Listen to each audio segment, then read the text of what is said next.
Hello everyone, I would like to thank you for the kind response you had to my latest artwork release and share with you some insight about how I have created this piece of work. I've used the grid and scattered some branches on top of it using the growing surface. After the main level, used the regular rotation in the y-axis and some smooth rotation reaction in the x-axis. So I have some smooth type of reaction about the growth, added some accurate bend moving forward, added some growing noise, some growing manipulation to define the scale that I want more easily, created the leaves mesh. In creating leaves mesh, I've used one of the new features GrowInfinite provides, which is stitching leaves together. It's really a helpful one that lets you stitch all the leaves of each level together. Let's say you have a branch and have 100 leaves on that branch. You are able now to stitch top of each leaf to bottom of next leaf, or in reverse you can stitch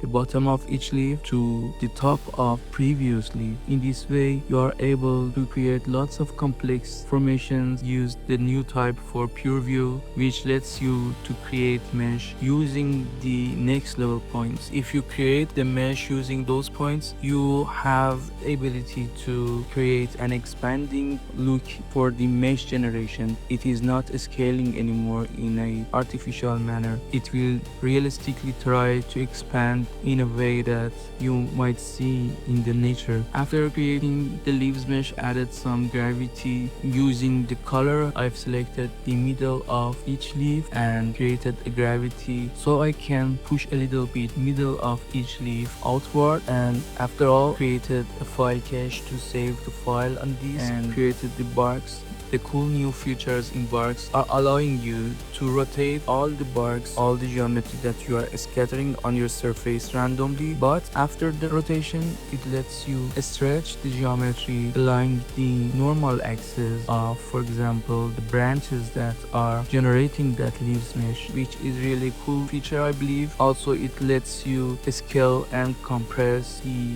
barks towards the surface that you are creating barks on top of. So with that option, I could create lots of geometry instances to create a unified surface on top of my main geometry with lots of details. In terms of look development, I've used white color for transmission in my Octane shader. Transmission type of diffuse, also reduced the opacity to a small number. I used medium random wax, so have lots of translucency with the smaller amount of opacity. It lets the light gathering the geometry a bit more. Thank you again for tuning in and hope to see you soon in the next one.